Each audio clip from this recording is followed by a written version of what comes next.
llamado Politólogos en Acción. En el programa de hoy vamos a analizar las distintas realidades geopolíticas para identificar si es que en estas el Estado, es un medio o un fin para los gobernantes. Hoy tenemos presentes a Sebastián Príncipe, Reiter Guamán y Ángel Lazo para comentar un poco tanto del Estado peruano como de otros países, de cómo la realidad geopolítica de estos se da. Vamos a empezar con Sebastián Príncipe. ¿Qué puede comentarnos usted sobre este tema? Pues en primer lugar sería muy sencillo para dar una conclusión, que sería que el Estado no puede ser un fin, debe ser un medio. ¿Por qué? Porque tenemos las experiencias del siglo XX. En el siglo pasado, a mediados del siglo pasado, una serie de movimientos políticos que llamamos el fascismo, el nacionalsocialismo y el comunismo soviético, reflejados en Italia fascista, en Alemania nacionalsocialista, el Tercer Reich, y la Unión de Repúblicas Socialistas Soviéticas. ¿Qué sucede con estos estados? Que veían a los individuos no como un sujeto a cual respetar, ¿no? Que provistos de dignidad humana, sino como tuercas y tornillos de un sistema, de un aparato que sería el colectivo, de tal manera que el colectivo, siendo más importante que el individuo, era el fin, que se fusionaba a sí mismo con el Estado como un fin.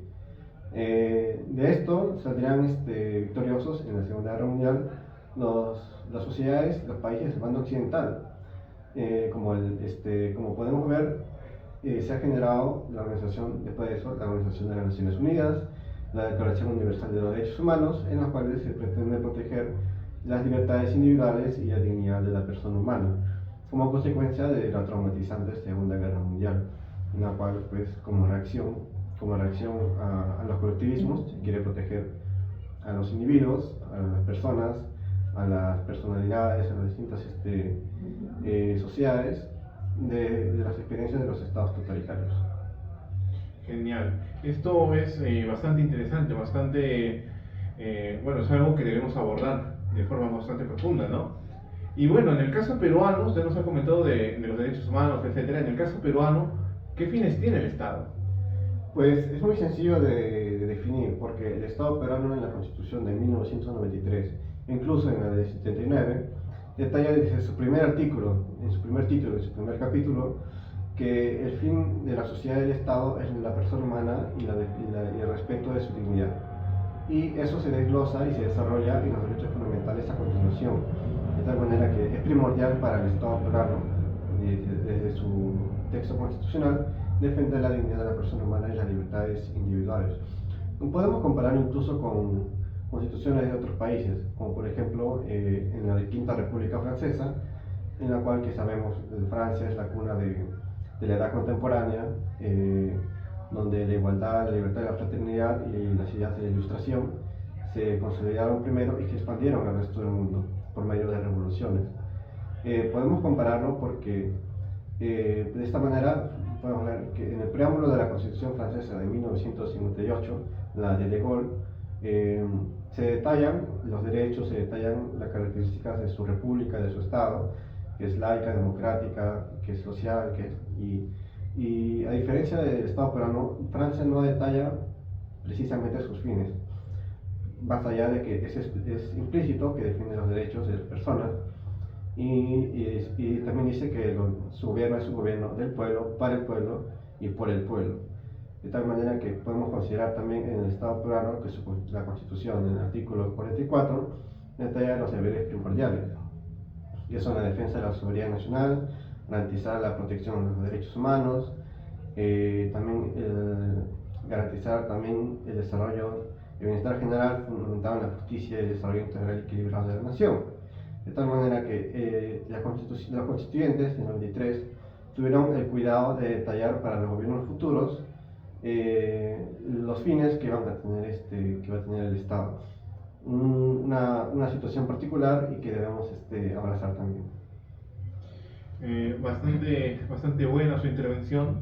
Yo había llegado a escuchar de que cuando algo pasa en el ámbito político en Francia, eso inmediatamente estremece a toda Europa. Y bueno, vamos a pasar con Reiter Guamán, que tiene también bastantes cosas que comentarnos de este tema. Bien, Hablamos un poco del tema, digamos, del continente americano, de los cuales tomó una parte a Estados Unidos, ¿no? Donde, hablando claramente en su parte de preámbulo, donde te hace entender, ¿no? Que Estados Unidos está formado por un pueblo, digamos, de Estados netamente unidos, ¿no? En fin, de formar una unión, dicen, que son más perfectas, de establecer la justicia, garantizar la tranquilidad nacional, tener defensa común, ¿no? Fomentar también el bienestar general, ¿no? Y esa comparación con el Estado peruano igual, ¿no? O sea, más allá de buscar la defensa, también buscan lo que es el bienestar, ¿no? de la población, ¿no? Y también asegurar los beneficios de la libertad, también para hoy, para mañana y para mañana y para siempre, digamos, ¿no? Ahora, también veamos un parte de lo que es de la Constitución, cómo ha sido ejecutado o cómo son los antecedentes, ¿no? Según, digamos, con lo que han venido, digamos, desde la fundación, ¿no? Como Estado de Estados Unidos, ¿no? A ello vemos lo que son la creación y ratificación, ¿no? En esto también podemos ver lo que es la Convención de Filadelfia, ¿no? En 1787, ¿no? Donde que los delegados se han reunido para redactar una nueva constitución que reemplazaría también los artículos de la Confederación, ¿no? Que se habían demorado, digamos, de manera ineficaz, ¿no? También hablamos de lo que son de la ratificación de 1788, también la nueva constitución fue aprobada por los Estados Unidos y entró en vigor el 4 de marzo de 1789, ¿no? Ahora, hablamos también una parte de la primera enmienda, ¿no? Que fue dada en 1691, cuando se presenta, digamos, esta Carta de Derecho, ¿no? A los primeros, digamos, los primeros 10 enmiendas, conocida como la Carta de Derecho, donde que se expresa la libertad, ¿no? de individuales, ¿no? Y también limitar el parte del poder del gobierno federal, ¿no? En este caso se ve lo que son gobierno federal y también los gobiernos estatales, ¿no? Ahora, vemos una parte de lo que son las ideas, cómo fueron, digamos, trascendidas para la creación de la Constitución, ¿no? Netamente de los Estados Unidos, ¿no? Ahora, John Locke habla una parte de lo que es, o argumenta, ¿no? Que el propósito del gobierno es proteger los derechos naturales de los individuos, como la vida, la libertad y la propiedad, ¿no? Por otra parte, Montesquieu igual, ¿no?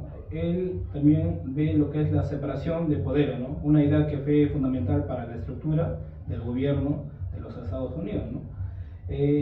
También otra parte de lo que es un énfasis, lo que es de parte del artículo de la Confederación, que he mencionado lo que es en 1681 a 1789, ¿no? Que fue, digamos, que fue establecido tanto el gobierno nacional y también un gobierno, digamos, más limitado, ¿no? Por otra parte, se podría mencionar lo que es el federalismo y también lo que es la separación de poderes, ¿no? Se podría decir. Ahora, estos antecedentes han proporcionado como una base fundamental, ¿no? para proteger los deberes, ¿no? del Estado, ¿no? en Estados Unidos, ¿no? ¿Con qué fin? Para asegurar un equilibrio entre la autoridad central y los derechos individuales, ¿no? También que promueva un sistema, digamos, de gobierno que busca proteger la libertad y el bienestar de los ciudadanos, ¿no? Que es aquí que enmarca sobre la libertad de expresión, sobre la libertad de propiedad y la libertad, digamos, que puedes vivir en un estado formal, ¿no? Y que sea garantizado de manera que garantice sobre todo tu bienestar formal en un estado de vivir en paz, ¿no? Sí, como curiosidad hemos de añadir que la Constitución de Estados Unidos es básicamente la misma, con muchas modificaciones, eso sí, durante toda su historia. Y justamente nos han dado un breve desarrollo histórico de Estados Unidos. Hemos de mencionar también que la Constitución peruana bebe bastante de esta separación de poderes de la tradición de Montesquieu. Y bueno, vamos a continuar con nuestro compañero Ángel Lazo, que él puede decirnos sobre este tema, ¿no? Bueno, agregar siempre que los colegas que han hecho sus respectivos aportes, ¿no?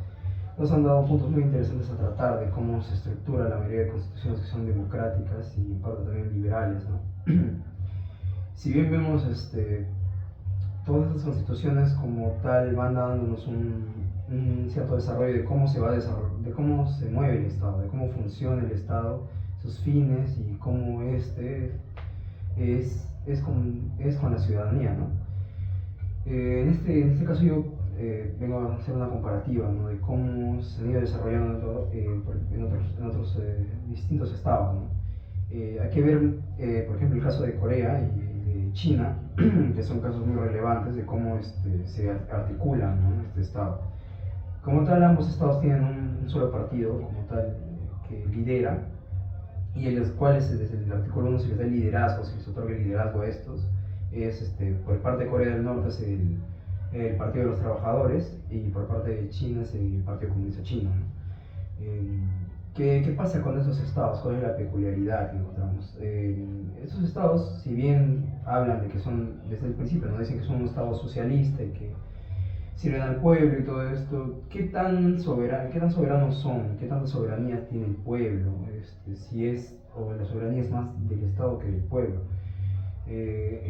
Como tal, el Perú no contempla una promoción de propiedad estatal, sino más bien promueve la industria peruana, ¿no? Que las empresas peruanas, que los propios ciudadanos peruanos puedan como tal desarrollar industria ellos mismos, ¿no? Que creen sus propias empresas, que se puedan desarrollar dentro del mercado. En el caso de China no se ha dado así, ¿no? Menos el de Corea. Ambos países han optado por promover empresas que se creen en base del Estado. Claro, el Estado tiene las empresas y la gente que es los ciudadanos tanto de Corea como de China trabajan en esas empresas. ¿Qué sucede en estos casos? ¿Cuál sería una problemática? Es que muchas veces el Estado pone como tal sus intereses frente a los intereses de su población. En el caso de Corea se dice que la política social y económica la guía el partido de trabajadores, ¿no? de Corea. ¿Y qué pasa con esto? Muchas veces la política social es muy estricta, ¿no? Y prácticamente los ciudadanos no gozan de ciertas libertades. Hay muchas cosas que se hacen al margen de lo que dicta el Partido de Trabajadores de Corea. Y en el caso del Partido Comunista Chino es algo parecido. Claro que hay un poco más de libertades, ¿no? No es tan fuerte la política social, ¿no? En el caso de China. Pero sí en el ámbito económico suele ser más drástico, ¿no? Hubo una ocasión en que para poner tanto empresas estatales como empresas internacionales, ¿qué hizo China? Decidió expropiar una gran cantidad de propiedades que eran apartamentos de una sociedad de un grupo de gente que podría considerarse de una clase muy por debajo de lo que es la clase media, ¿no? ¿Y qué pasó? A mucha de esta gente quedó devastada, y incluso hay fotos, ¿no? Sobre cómo la gente se quedaba hasta el último en estos lugares donde vivían, que eran apartamentos pequeños prácticamente, y era una situación complicada. Y fue más complicado aún porque como el Estado como tal tiene entre sus fines la promoción estatal y estos no están tan arraigados, ¿no? A la política, pese a que dicen ser un Estado socialista, no están tan arraigados a la política social. Si bien se les dio un tipo de retribución económica, no se hizo de la forma correcta, es decir, mucha gente se quedó sin hogar y sin un lugar donde irse. Como tal, vemos que estos estados sí han tenido una gran, por así decirlo, un gran enfoque en tratar de hacer que su país sea una potencia, porque prácticamente son potencias en ciertos aspectos, y China es una gran potencia mundial. No se puede saber cómo se maneja el Estado, no dicen que es un medio, pero muchas veces termina desarrollándose como un fin, y es que se ponen los intereses del Estado frente a los intereses de un gran número de pobladores, que el pueblo son todos, no solamente o la mayoría o la minoría, y muchas veces se afecta a estos, ¿no? Con ese tipo de políticas que benefician a quién, al Estado, ya que quien más dinero recauda de ese tipo de empresas es el Estado como tal. Mucha gente no vive trabajando duramente, claro, llegan a tener propiedades y llegan a tener ciertos beneficios y bienestar, pero quien más beneficios saca de esto es el Estado como tal. En estos casos, como se puede ver, Perú sí tiene más al Estado como un medio, ¿no? Claro, un medio, pero ahí funcionando un poco deficiente por el hecho de que, si bien este constituye un medio, no tiene fines, metas y objetivos que estén tan bien dirigidos, ¿no? A que el desarrollo, por así decirlo, tecnológico o el desarrollo como tal del país, que puede ser militar y entre otros aspectos, no está pues muy plasmado, ¿no? No es como que las políticas tengan esos fines o objetivos.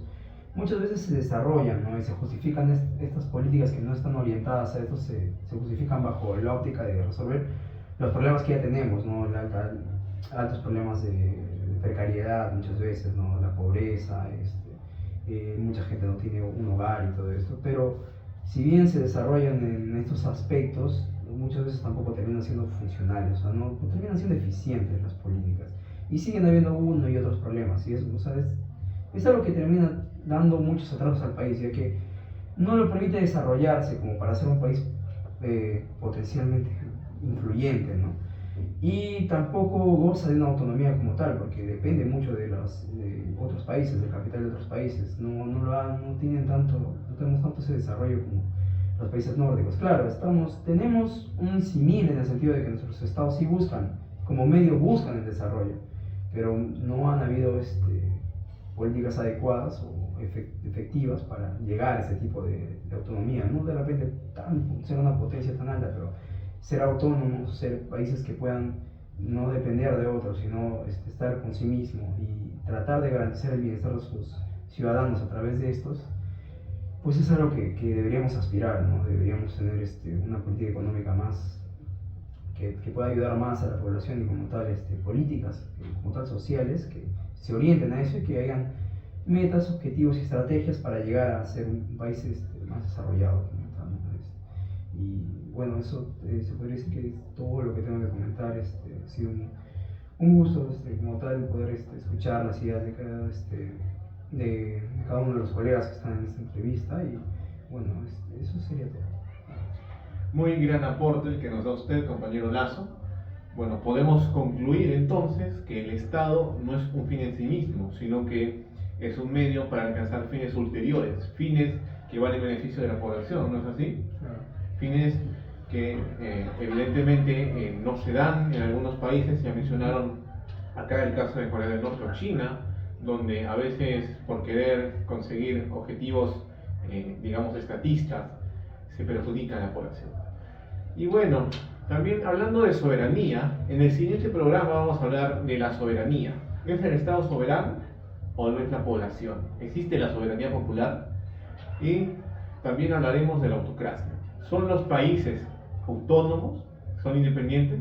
¿Se puede vivir sin comercio internacional? Lo vamos a ver en el siguiente programa.